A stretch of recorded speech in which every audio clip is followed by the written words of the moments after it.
धरना होनायनि मिनिं माने अबजेक्टिवा मा बिनि थांखिया मा बेखौ जों साननांगोन आरो बिसेसके आरएनबि जि हस्पिटाल बिनि खोथाखौ आं बुंनो सानो जे जोंनो मेडिकेल कलेजखौ नांगौ ना नाङा कक्राझाराव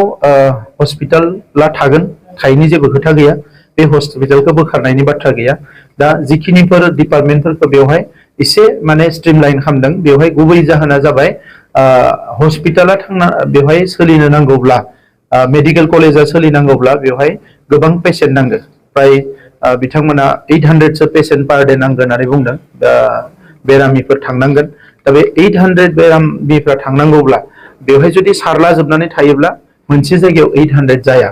दा नंखायनो कक्राझार मेडिकल कलेजखौ बिथांमोननो नांगोन ना नाङा बेसो सोंलु जायफ्रा दिनै धरना होदों बिथांमोननो कक्राझार मेडिकल कलेजखौ नांगोन ना नाङा बे खोथाखौसो बिथांमोना बुंनांगोन मेडिकल कलेजा दिनै बेवहाय फैदों बिथांमोनाबो बिदोंमोन आरो बे जायगाखौ बिथांमोनानो सिलेक्ट खालामदोंमोन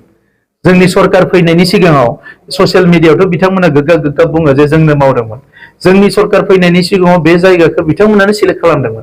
जाय बिथांमोना दायो धरना होनायाव लिडारशिप लादों दा दिनै बिथांमोना अनलि माने सिचुएसनखौ खाराब माने नस्थ' खालामनो थाखाय ओरैनो मोनसे गाज्रि थासारि सोमजिहोनो थाखाय बेफोरखौ खालामदों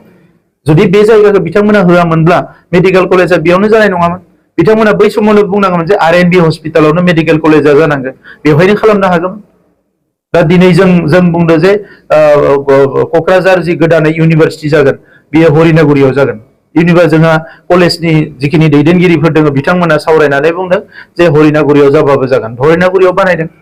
दा बिथांमोनानो रायलायनानै मेडिकेल कलेजखौ बेवहाय बानायदों दिनै आरो मेडिकेल कलेजखौ लानानै बिथांमोना दावराव खालामदों मानो मोननै खुगा मोननै साननाय मानो गोसोआव लाखिबाय थायो मेडिकेल कलेजाबो जानांगौ रुपनाथ ब्रह्म हस्पिटालाबो थानांगौ बे मोननै खोथाखौ लानानै जोंबो सिन्था खालामदों नाथाय दिनै जोंनि दिनैनि कनसार्ना जाबाय जेरैखि जाया मेडिकेल कलेजाव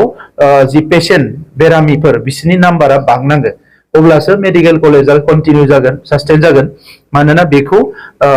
मेडिकेल काउन्सिला बेखौ नायगिरो दा नंखायनो गोबां मेडिकेल कलेज आसामाव जाबाय बै मेडिकेल कलेजफ्रा फाइन होनो गोनां जादों गोबां निटफोरखौ बिथांमोना क्राइटेरियाखौ मिट खालामनो हायाखै मालाबा दा नंखायनो दिनैनि समाव बे थांखिखौ लानाय जादों आरो बिथांमोनाबो कपारेट खालामनांगौ मेडिकेल कलेजाबो सोलिगोन बेबो सोलिगोन